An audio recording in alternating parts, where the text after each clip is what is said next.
மசில்ல இருக்கக்கூடிய புரோட்டீன் கரைஞ்சு வெளியில போகக்கூடியதுனால ரத்தத்தில் அதிகமாக அந்த புரதம் கலக்கிறதுனால தான் கிட்னி ஃபெயிலியரே ஏற்படுது. அப்போ மசில்ஸ் கரைய ஆரம்பிக்கும் போது ஃபஸ்ட்டு விஷயங்கள் பேஷண்ட்ஸ் பண்ணுறது அவங்களோட ஃபிசிக்கல் ஆக்டிவிட்டியை ஸ்டாப் பண்ணுவாங்க. அதுதான் பண்ணக்கூடாது.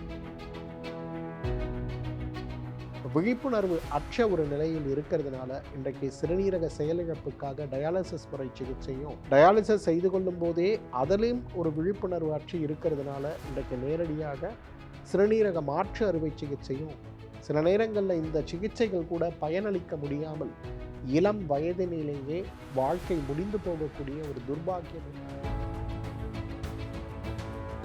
ரத்தத்தில் யூரியா கிரியாட்டின் அதிகமாக ஆரம்பிச்சதுனாலே உங்களுடைய ஈரலும் மண்ணீரலும் அதோடைய பலத்தை இழக்க ஆரம்பித்தாலே இரத்த சோகை ஏற்பட்டு விடுவதை பார்க்க முடியும். இரத்த சோகை ஏற்படுவதற்கு இரத்த சோகை நோய் நீண்ட காலம் நமக்கு இருந்தாலும் சிறுநீரக செயலிழப்பு ஏற்படும், கிட்னி ஃபெயிலியர் ஏற்படும். ரொம்ப கேர்ஃபுல்லாக பார்க்கணும். கழிவாக இருக்கக்கூடிய யூரியா, யூரிக் ஆசிட், சில வகையான அணுக்கள், சில வகையான தேவையற்ற விஷயங்களை உடலிலிருந்து வெளியேற்றுவதன் மூலமாக நம்ம உடலை பாதுகாத்து வைத்துக் கொள்கிறோம். அப்போ இந்த ரெண்டு வேலை பண்ணுது. ஒன்று கழிவுகளை வெளியேற்றுறது, இன்னொன்று உடம்புக்கு தேவையான சத்துக்களை உடம்புக்குள்ளேயே சேர்த்து வைத்துக் கொள்ளும். அப்போ அந்த ரெண்டு விஷயம் நடக்கும்போது கழிவுகளை வெளியில் அனுப்ப முடியாத ஒரு நிலை ஏற்பட்டு இரத்தத்தில் கழிவுகள் அதிகமாக தங்கக்கூடிய ஒரு நிலையும், அதே போல இன்றைக்கு உடலுக்கு தேவையான சத்துக்கள் உடலை விட்டு வெளியேறக்கூடிய ஒரு நிலையும் ஏற்படும் போது தான் இதை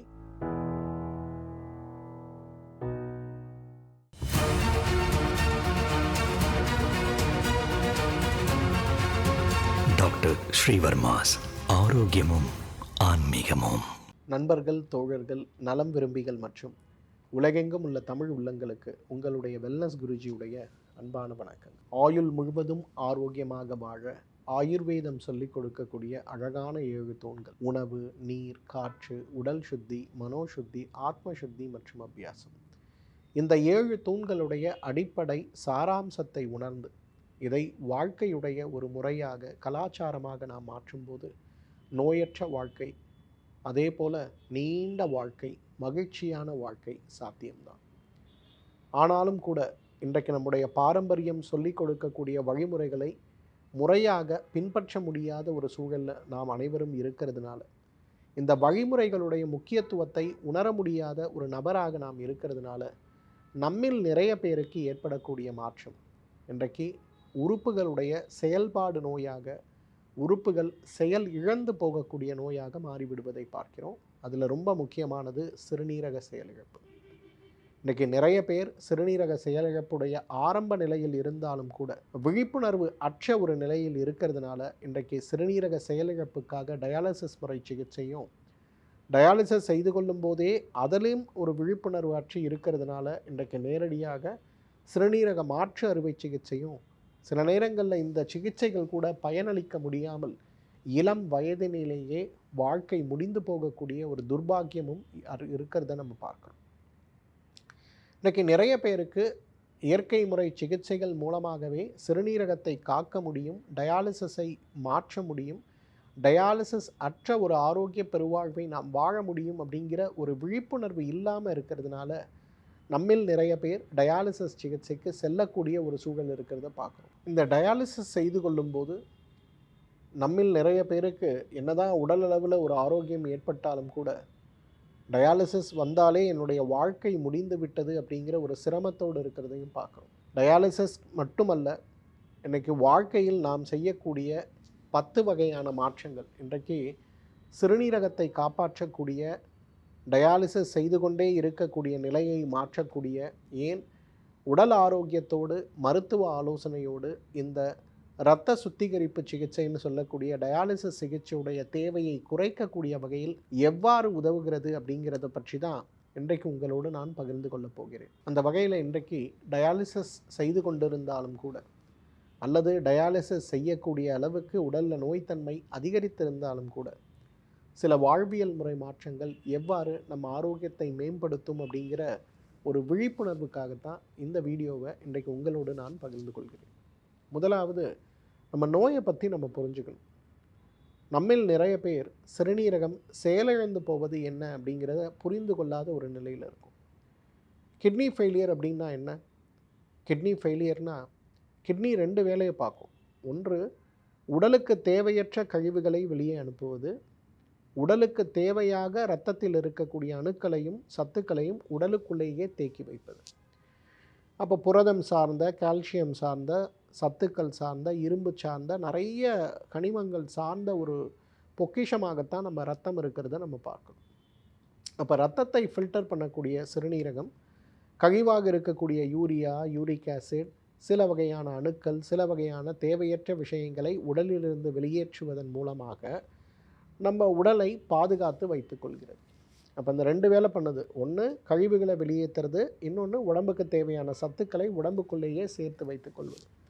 அப்போ அந்த 2 விஷயம் நடக்கும்போது கழிவுகளை வெளியில் அனுப்ப முடியாத ஒரு நிலை ஏற்பட்டு இரத்தத்தில் கழிவுகள் அதிகமாக தங்கக்கூடிய ஒரு நிலையும், அதே போல் இன்றைக்கு உடலுக்கு தேவையான சத்துக்கள் உடலை விட்டு வெளியேறக்கூடிய ஒரு நிலையும் ஏற்படும் போது தான் இதை சிறுநீரக செயலிழப்புன்னு சொல்லுவோம். இது 2மே நடக்கும். வெறும் உடம்புல கிரியாட்டின் அதிகமாகுது, யூரியா அதிகமாகுது, யூரிக் ஆசிட் அதிகமாகுதுன்றது மட்டும் கிடையாது. உடம்புல இருந்து வெளியில் போகிறது, உடம்பை விட்டு போகிறது கிடையாது. உடம்புக்குள்ளே இருக்க வேண்டியது உடம்புக்குள்ளே இல்லாமல் போகிறது. இது 2மே நமக்கு ஏற்படக்கூடிய ஒரு நிலை. அப்போ இந்த நிலை ஏற்படும் போது உடனே ஒரே நாளில் ஒன்றுக்கு போகிறது நின்று போயிடுமா? அப்படி கிடையாது. இன்றைக்கி ஒரே நாளில் அது நிற்காது. ஆனால் 3 வருடம், 5 வருடம், 10 வருடம் சர்க்கரை நோயாளிகள், இதய நோயாளிகள், சிறுநீரகத்துடைய நேரடியான தொடர்பில் இருக்கக்கூடிய இரத்த அழுத்தம் சார்ந்த நோய்கள், ஈரல் நோயாளிகள், இதய நோயாளிகள் போலவே இன்றைக்கு தைராய்டு சுரப்பி சரியாக வேலை செய்யாமல் இருந்தும் அதற்கான முறையான மருத்துவ சிகிச்சை இல்லாமல் இருப்பவர்கள், இவங்க எல்லாருக்குமே இன்றைக்கி கிட்னி ஃபெயிலியர் வரக்கூடிய ரிஸ்க் இருக்குது. கிட்னி ஃபெயிலியர் வரதுக்கு டாப் 5 ரீசன்ஸ். ஃபஸ்ட்டு உங்களோட லிவர் ஹெல்த். இன்றைக்கி நான் பொதுவாகவே சொல்லுவேன், ஈரலும் கிட்னியும் அண்ணன் தம்பிங்க மாதிரி தான். ஏன்னா ஒருத்தரோட வேலையை இன்னொருத்தர் செஞ்சுப்பாங்க. இப்போ ஈரலில் சரியாக வேலை செய்ய முடியலன்னா அந்த லோடு கொஞ்சம் கிட்னியை எடுத்துக்கும். அதே போல் கிட்னி சரியாக வேலை செய்யலைன்னா அந்த லோடு ஈரல் எடுத்துக்கும். ஸோ இவங்க 2 பேரோட ஹெல்த்தில் இருக்கக்கூடிய இம்பேலன்ஸ் இந்த கிட்னி ஃபெயிலியருக்கு ப்ரைமரி ரீசனாக இருக்கிறத பார்க்கணும். 2வது, இன்றைக்கி ஹைப்பர் டென்ஷன், உயர் ரத்த அழுத்தம். இப்போ நம்ம வீட்டில் பால் வடிகட்டி ஒன்று வச்சுருப்போம். இந்த பால் வடிகட்டும் போது நம்ம என்ன பண்ணுவோம்னா கொஞ்சம் கிட்ட வச்சு அதில் போடும்போது வடிகட்டும், கழிவுகள்லாம் மேலே நிற்கும், சுத்தமான பால் கீழே வரும், நமக்கு காஃபியோ டீயோ நம்ம போட்டுக்கணும். இமேஜின் பண்ணுங்கள், ரொம்ப ஃபோர்ஸாக அந்த ஃபில்டர்ஸில் தண்ணீரை நம்ம ஸ்ப்ளாஷ் பண்ணுறோன்னா என்ன ஆகும்? அந்த ஃபில்டர் அப்படியே கிழிஞ்சு போய் ஒன்றுமே இல்லாமல் போகுது இல்லையா? இந்த மாதிரி ஒரு நிலை ஏற்படுவது தான் இரத்த கொதிப்பின் மூலமாக ஏற்படுகின்ற கிட்னி ஃபெயிலியர். உள்ளே இருக்கக்கூடியதெல்லாம் உடஞ்சி, உள்ளே இருக்கக்கூடிய கழிவுகள் வெளியேறி உடம்பு மாற்றம் அடையக்கூடிய ஒரு நிலையில் இருக்கிறத நம்ம பார்க்குறோம் இல்லையா? இதுதான் கிட்னி ஃபெயிலியர் ஏற்படுவதற்கு மிகப்பெரிய காரணம். இன்றைக்கி நீங்கள் பார்க்கக்கூடிய 100 சிறுநீரக செயலிழப்பு கிட்னி ஃபெயிலியர் பேஷண்ட்ஸில் 50 பேர் வர ஸ்ட்ரைட்டாகவே இன்றைக்கி ஹைப்பர் டென்ஷனோட தொடர்பு இருக்கிறத பார்க்குறோம். 3வது முக்கியமானது இன்றைக்கி சர்க்கரை நோயால் ஏற்படுகின்ற கிட்னி ஃபெயிலியர், டயபெட்டிக் நெஃப்ரோபதின்னு சொல்லுவோம். சர்க்கரை நோய் ஏற்பட்ட உடனே நிறைய பேருக்கு நீங்கள் பார்த்தீங்கன்னா ஒன்றுக்கு போகும்போது அப்படியே ஒன்றுக்கு நுரையோடு போகக்கூடிய ஒரு நிலை இருக்கும். இந்த மாதிரி நுரை போவது இரத்தத்தில் இருக்கக்கூடிய தசையில் இருக்கக்கூடிய புரதம் வெளிப்போகின்ற ஒரு சாதாரண நிகழ்வாக பார்க்கப்பட்டாலும் இது அதிகமாக இந்த நுரை போக போக உடம்பு இழைத்து கொண்டே போய் கடைசியில் கிட்னி ஃபெயிலியரில் கொண்டு போய் முடிஞ்சிறதை பார்க்க முடியும். ரொம்ப இம்பார்ட்டண்ட்டாக நம்ம புரிஞ்சிக்க வேண்டியது, கிட்னி ஃபெயிலியர் ரொம்ப பெரிய காரணமாக இன்றைக்கு நம்ம பார்க்கறது பெண்களோ ஆண்களோ யாருக்கு வேணாலும் ஏற்படுறதுக்கு காரணமாக இருப்பது சர்க்கரை நோய் தான். 4th வெரி வெரி இம்பார்ட்டன்ட், ரொம்ப முக்கியமாக நம்ம புரிஞ்சிக்காமல் இருக்கிறது, தூக்கமின்மை நோய்கள் அனைத்துமே கிட்னி ஃபெயிலியரை கொண்டு வரும். ஆயுர்வேதத்தில் விருக்கோதரம் அப்படின்னு கிட்னி ஃபெயிலியரை சொல்கிறோம். சிறுநீரக செயலிழப்பினால் உடல் முழுவதும் வயிறு முழுவதும் நீர் தேங்கி இருக்கக்கூடிய நிலைக்கு விருக்கோதரம்னு பேர். இந்த விருக்கோதரம் ஏற்படுவதற்கு மிகப்பெரிய காரணமாக இருப்பது எது அப்படின்னு பார்த்தீங்கன்னா நிச்சயமாக இந்த தூக்கமின்மை தான். 5வது, நம்ம சாப்பிட்ற உணவில் இருக்கக்கூடிய வேதியியல் பொருட்களும் சில வகையான மருந்து மாத்திரைகளை மருத்துவ ஆலோசனை இல்லாமல் நாம் எடுத்துக்கொள்ளும் போதும் ஊக்க மருந்துன்னு சொல்லக்கூடிய ஸ்டீராய்டு மருந்துகள் நேரடியாகவே சிறுநீரகத்தை பாதிக்கிறத பார்க்கும். இது இல்லாமல் இன்றைக்கு விபத்துகள், காயங்கள், தொற்றுக்கள், விஷம் சார்ந்த சில வகையான உணவுகள், மருந்துகள் இதெல்லாமே நமக்கு கிட்னியை பாதிக்கிறதுக்கு காரணமாக இருக்குது. அடிக்கடி ஏற்படுகின்ற சிறுநீர் மண்டல தொற்று, அடிக்கடி ஏற்படுகின்ற சிறுநீரக தொற்று இன்றைக்கி இதுக்கு ஒரு பெரிய காரணமாக இருக்கிறத பார்க்கணும். கிட்னி ஃபெயிலியர் நமக்கு ஏற்பட்டிருக்குன்னா 5 அறிகுறிகளை வைத்து நம்ம தெரிந்து கொள்ளலாம். 1வது அறிகுறி, குடிக்கின்ற நீரும் வெளியில் போகின்ற நீருக்கும் இருக்கக்கூடிய வித்தியாசம். நம்ம 1 லிட்டர் தண்ணி குடிக்கிறோன்னா குறைஞ்சது 1.5 லிட்டர் நம்ம ஒன்றுக்கு போகணும். ஏன்னா சாப்பாடு மற்றதுலேருந்து நமக்கு தண்ணீர் கிடைக்குது இல்லையா? ஒருவேளை 1 லிட்டர் தண்ணி குடிக்கிறேன், ஆனால் ஒன்றுக்கு போகின்ற ஒரு அவசரமே இல்லாமல் இருக்கேன், காலையிலேருந்து ராத்திரி வரல நான் யூரினே போகாமல் இருக்கேன் அப்படின்னா நமக்கு கிட்னி ஃபெயிலியர் ஏற்பட போகிறது அல்லது ஏற்பட்டு விட்டதுன்னு அர்த்தம். கால்களில் ஏற்படுகின்ற வீக்கம், முகத்தில் ஏற்படுகின்ற வீக்கம், கை கால்களில் ஏற்படுகின்ற வீக்கம், இது 2வது மிகப்பெரிய அறிகுறி. காரணமே இல்லாமல் இரத்த சோகை ஏற்படுவது 3வது மிகப்பெரிய அறிகுறி. ஏன்னா ரத்தத்தில் யூரியா கிரியாட்டின் அதிகமாக ஆரம்பித்ததுனாலே உங்களுடைய ஈரலும் மண்ணீரலும் அதோடைய பலத்தை இழக்க ஆரம்பித்தாலே இரத்த சோகை ஏற்பட்டு விடுவதை பார்க்க முடியும். இரத்த சோகை ஏற்படுவதற்கு இரத்த சோகை நோய் நீண்ட காலம் நமக்கு இருந்தாலும் சிறுநீரக செயலிழப்பு ஏற்படும், கிட்னி ஃபெயிலியர் ஏற்படும். ரொம்ப கேர்ஃபுல்லாக பார்க்கணும். இன்றைக்கு பெண்களுக்கு பெரும்பாலும் கிட்னி ஃபெயிலியர் ஏற்படுவதற்கு முக்கியமான காரணமாக இருப்பது இரத்த சோகை நோய் அப்படிங்கிறதை நம்ம புரிஞ்சுக்கணும். 4வது பரம்பரையாக ஏற்படுகின்ற இரத்த சோகை நோய்கள் நம்ம உடம்பில் ஏற்படும் போது பெரிய அறிகுறிகளோடு அது ஏற்படாது. உடம்பு திடீரென்று இளைக்க ஆரம்பிக்கும், சிறுநீர் போவதில் மாற்றம் ஏற்பட ஆரம்பிக்கும், மூச்சு வாங்க ஆரம்பிக்கும், அரை மணி நேரம் 1 மணி நேரம் நம்மளால் பேச முடியாது. இது எல்லாத்துக்கும் மேலே நம்மளோட ஹெல்த் கொஞ்சம் கொஞ்சமாக டிட்டோரியேட் ஆகிட்டே வரதை பார்க்க முடியும். 5வது உடம்பெல்லாம் கருப்பு கருப்பாக சிறு சிறு கொப்பளங்கள், கரும்புள்ளிகள், குறிப்பாக முகத்தை சுற்றி நிறைய கரும்புள்ளிகள் ஏற்படக்கூடிய ஒரு நிலை. இது எல்லாமே நமக்கு ஏற்படுவதற்கு முக்கியமான காரணம் என்ன? நிச்சயமாக கிட்னி ஃபெயிலியர் தான். ஸோ கிட்னி ஃபெயிலியர் நமக்கு ஏற்படுது அப்படின்னும் போது இந்த 5 அறிகுறிகள், குறிப்பாக சர்க்கரை நோயாளிகளுக்கு காலெல்லாம் கருப்பு கருப்பாக புள்ளி வருது, கருப்பு கருப்பாக கொப்பளங்கள் வருது, அதே போல் முகத்தில் கருப்பு கருப்பாக புள்ளிகள் வருது, பார்ப்பதற்கு முகமே வாடி போயிருக்கிறது, பொலிவு இழந்து கொண்டிருக்கிறோம், இரவு தூக்கமற்று இருக்கிறோம், சிறுநீர் கழிக்கும் போது முக்கி சிறுநீர் போனால் கூட போகாத ஒரு நிலையோடு சிரமப்பட்டு கொண்டிருக்கிறோம். இதெல்லாம் இருக்குனாலே நம்ம கேர்ஃபுல்லாக இருக்கணும். ஏன்னா இது எல்லாமே கிட்னி ஃபெயிலியரை கொண்டு வரக்கூடியது அப்படிங்கிறது, கொண்டு வந்து விட்டது அப்படின்னு நமக்கு சொல்லக்கூடிய அறிகுறிகள்னு புரிஞ்சுக்கணும். கிட்னி ஃபெயிலியர் ஏற்பட்டுச்சு, எப்படி சார் நான் கிட்னி ஃபெயிலியர்லேருந்து ப்ரொடெக்ட் பண்ண முடியும்? டயாலிசிஸ் பண்ணிகிட்ருக்கோம், கிட்னி டிரான்ஸ்பிளான்ட் பண்ணிகிட்ருக்கோம், எது பண்ணாலுமே சரி நான் சொல்லக்கூடிய 10 வழிமுறைகளை ஃபில் பண்ணுங்கள். உங்களோட கிட்னி ஹெல்த்தையும் நீங்கள் பார்த்துக்கலாம், உங்களோட ஹெல்த்தை டிட்டோரியேட் ஆகாமல் பார்த்துக்கலாம். ஃபஸ்ட்டு நம்ம பண்ண வேண்டியது நம்மளுடைய தண்ணீருடைய தேவை என்னங்கிறத புரிதல். இன்றைக்கி பொதுவாகவே சிறுநீரகம் செயலிழந்து போகும்போது ஒரு டயாலிசிஸ் சிகிச்சையில் இருக்கவங்க அல்லது டிரான்ஸ்பிளான்ட் பண்ணவங்களாக நம்ம இருந்தாலும் கூட நம்ம உடம்புக்கு தேவையான தண்ணீருடைய அளவை ஜுடிஷியலாக தேவையான அளவு எடுத்துக்கொள்வது அப்படிங்கிறது ரொம்ப இம்பார்ட்டண்ட். ஜுடிஷியலாக தேவையான அளவுக்கு நம்ம தண்ணீருடைய அளவை எடுத்துக்கொள்ளும் போது நம்முடைய ஆரோக்கியத்தில் பெரிய மாற்றம் ஏற்படுவது மட்டுமல்ல, நமக்கு தேவையில்லாத வாட்டரோட ஓவர்லோடிங்னு சொல்லக்கூடிய அன்வான்ட் வாட்டர் டெபாசிஷன் இந்த சிஸ்டம் இருக்காது. அதாவது தேவையற்ற நீர் தேக்கம் நம்ம உடம்புல இருக்காது. நிறைய பேர் ஃபீல் பண்ணுவாங்க, இன்றைக்கி டயாலிசிஸ் போயிட்டு வருவாங்க, நாளைக்கே மூச்சு விட முடியாது. கேட்டால் அந்த ஒரு நாள்லேயே 1.5 லிட்டர் 2 லிட்டர் தண்ணி குடிச்சிருப்பாங்க. ஆனால் அந்த மாதிரி இல்லாமல் நம்மளுடைய தண்ணீர் தேவை ஒரு நாளைக்கு 500 மில்லினா அந்த 500 மில்லியை மெயின்டைன் பண்ணிட்டு வந்தாலே நமக்கு கிட்னிக்கு ஓவர்லோடிங் இருக்காது, சிஸ்டம்க்கு ஓவர்லோடிங் இருக்காது. அப்போ தேவையற்ற டயாலிசிஸ் எண்ணிக்கை அதிகமாகிறத நம்ம குறைக்க முடியும். ஒருவேளை ஒரு ஆரம்ப நிலை கிட்னி ஃபெயிலியரில் நீங்கள் இருக்கீங்கன்னா உங்களோட வாட்டர் இன்டேக்கை நீங்கள் ரெகுலேட் பண்ணாலே உங்களோட கிட்னி கொஞ்சம் கொஞ்சமாக தன்னைத்தானே புதுப்பித்து கொள்வதற்கு கூட வாய்ப்புகள் இருக்குது. அதனால் மருத்துவ ஆலோசனையோட உங்களோட வாட்டர் இன்டேக்கை ரெகுலேட் பண்ண முடியுமான்னு பாருங்கள். இது ரொம்ப ரொம்ப இம்பார்ட்டண்ட். 2வது அதிமுக்கியமானது இன்றைக்கு பார்க்க வேண்டியது உப்புகளுடைய சேர்க்கை. உப்பு இல்லாத பண்டம் குப்பையிலேன்னு சொல்லுவாங்க. ஆனால் சிறுநீரக நோயாளிகளை பொறுத்தவரையிலும் உப்பு இருக்கக்கூடிய பண்டங்களை நாம் எடுத்தோமேயானால் அந்த உப்புடைய அளவு வயிற்றில் இருக்கக்கூடிய உடலில் இருக்கக்கூடிய வாட்டர் ரிட்டன்ஷனை அதிகப்படுத்த ஆரம்பிச்சதுன்னா நமக்கு ரொம்ப பிரச்சனைகள் வர ஆரம்பிக்கும். அதனால் அதை அளவோடு உப்பை எடுத்துக்கொள்வது, மருத்துவ ஆலோசனையோடு எடுத்துக்கொள்வது நம்மளோட கிட்னி ஹெல்த், நம்மளோட லிவர் ஹெல்த், நம்மளோட மொத்த ஆரோக்கியத்திற்கு ரொம்ப பெரிய அளவில் தேவை. இதய ஆரோக்கியத்தை பார்த்து கொள்வது. ஏன்னா கிட்னி ஃபெயிலியர் பேஷண்ட்ஸ்க்கு மிகப்பெரிய பாதிப்பு எங்கேருந்து வரும்னா, உயிருக்கு ஆபத்து எங்கேருந்து வரும்னா இதய துடிப்பு குறைந்து போகின்ற ஒரு நிலை ஏற்படும் போது தான். அதனால் இதய ஆரோக்கியத்தை முழுமையாக பார்த்து கொள்ளக்கூடிய ஒரு வழிமுறையை நாம் பின்பற்ற ஆரம்பித்தாலே நம்முடைய இதய ஆரோக்கியம் வேகமாக மாற்றமடைவது மட்டுமல்ல, நம்முடைய சிறுநீரக ஆரோக்கியமும் மாற்றமடையும். யாருக்கெல்லாம் ஹார்ட் ப்ராப்ளம் ரொம்ப நாள் இருக்கோ அவங்களும் கிட்னி ஃபெயிலியரோடு அவதிப்படுவதை பார்க்கிறோம். ஸோ கிட்னி ஃபெயிலியர் வராமல் இருக்கணும் அப்படின்றத விட இன்றைக்கி அப்பா அம்மாவுக்கு யாருக்காவது ஹார்ட் ப்ராப்ளம் இருக்குது, கிட்னி ப்ராப்ளம் இருக்குன்னா நம்ம அதை பார்த்துக்கணும். நம்மளோட ஹார்ட் ஹெல்த்தை ரெகுலராக நம்ம செக்கப் பண்ணிக்கிட்டோம்னா நமக்கு மிகப்பெரிய அளவில் பாதிப்பு வராது. ஸோ ஹார்ட் ஹெல்த் ரொம்ப முக்கியமாக நம்ம பார்த்துக்க வேண்டியது. சிறுநீரக நோய் தான் எனக்கு இருக்குது, எனக்கு ஹார்ட் ப்ராப்ளமே கிடையாதுன்னு அலட்சியமாக இருந்து விடாமல் நம்ம ஹார்ட்டோட ஹெல்த்தையும் கேர்ஃபுல்லாக பார்த்துக்கிட்டோம்னா பாதி பிரச்சனையை நம்ம அவாய்ட் பண்ண முடியும். லிவர் ஹெல்த் இன்றைக்கி 4வது ரொம்ப முக்கியமானது நம்முடைய ஈரல் ஆரோக்கியம். ஏன்னா இன்றைக்கி லிவர் தான் வந்து கிட்னியை சப்போர்ட் பண்ணி ஆகும். கிட்னி ஃபெயிலியரில் இருக்கும், டயாலிசிஸில் இருக்கும், லிவரை ரெகுலராக செக்கப் பண்ணணும்.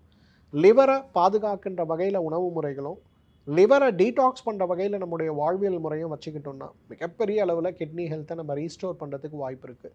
டயாலிசிஸ்லேயே நம்ம மேனேஜ் பண்ணலாம், டயாலிசிஸை குறைக்கிறதுக்கு முயற்சி பண்ணலாம். ஆரம்ப நிலை கிட்னி ஃபெயிலியர் டயாலிசிஸில் இருக்கோன்னா நமக்கு நேரடியாகவே டயாலிசிஸை நிறுத்தத்துக்கு கூட மருத்துவ ஆலோசனையோட முயற்சி பண்ண முடியும், ப்ரொவைடட் நம்மளோட லிவர் ஹெல்த்தை நம்ம சரியாக பார்த்துக்கிட்டோம்னா. லிவர் ஹெல்த்தை நம்ம சரியாக பார்க்கலனா கிட்னியோட லிவர் ஃபெயிலியரும் சேர்த்து ஏற்பட்டு நம்ம உயிருக்கு ஆபத்து ஏற்படுவதற்கு வாய்ப்பு இருக்குது. அதனால் டயாலிசிஸில் இருக்கக்கூடிய பேஷண்ட்ஸ் நீங்கள் யாராக இருந்தாலும் உங்களோட ஹார்ட் ஹெல்த்தை எப்படி ரொம்ப முக்கியமாக பார்த்துக்கிறீங்களோ அதே போல் உங்களோட லிவர் ஹெல்த்தையும் பார்த்துக்க முடியுமான்னு பாருங்கள். 5th very very important sleep. இன்றைக்கி கிட்னி நோயாளிகளுக்கு மிகப்பெரிய பிரச்சனை இரவில் தூக்கமே இருக்காது. குறிப்பாக டயாலிசிஸ் போயிட்டு வர அன்றைக்கி உடல் அசதியினால் கொஞ்சம் தூங்குவோமே தவிர மற்றபடி எப்போவுமே நம்ம வந்து என்ன பண்ணாலுமே தூக்கம் கண்ணை குத்தினாலும் எனக்கு தூக்கம் வரவில்லை அப்படிங்கிற அளவுக்கு கஷ்டப்படுவோம். மருத்துவ உதவியோட மானசா சார்ந்த மாத்திரைகளோ அல்லது உங்களுடைய சிறுநீரக சிறப்பு மருத்துவரை சந்திக்கும் போது தூக்கத்திற்கான ஒரு மாத்திரையோ எடுத்துக்கொள்வது தவறே கிடையாது. ஏன்னா ஒரு நாளைக்கு 6லிருந்து 7 மணி நேரம் தூங்கும்போது உங்களுடைய இதயம், உங்களுடைய மூளை, உங்களுடைய நுரையீரல், உங்களுடைய ஈரல் இந்த 4 ராஜ உறுப்புகளும் நல்ல ரெஸ்ட் எடுக்கும்போது உங்களுடைய கிட்னி ஹெல்த்து கொஞ்சம் கொஞ்சமாக இம்ப்ரூவ் ஆகிறத பார்க்கலாம். அட்லீஸ்ட் ஒர்சன் ஆகாமல் நம்ம பார்த்துக்கலாம். அந்த அளவுக்கு ஒரு பெரிய மாற்றத்தை நமக்கு வரமாக வழங்கக்கூடிய ஒரு விஷயம்தான் தூக்கம். 6வது இன்றைக்கி நம்மளுடைய ஃபிசிக்கல் ஆக்டிவிட்டி. கிட்னி பேஷண்ட்ஸ் எல்லாருக்கும் பார்த்திங்கன்னா மசிலில் இருக்கக்கூடிய ப்ரோட்டீன் கரைஞ்சி வெளியில் போகக்கூடியதுனால ரத்தத்தில் அதிகமாக அந்த புரதம் கலக்கிறதுனால தான் கிட்னி ஃபெயிலியரே ஏற்படுது.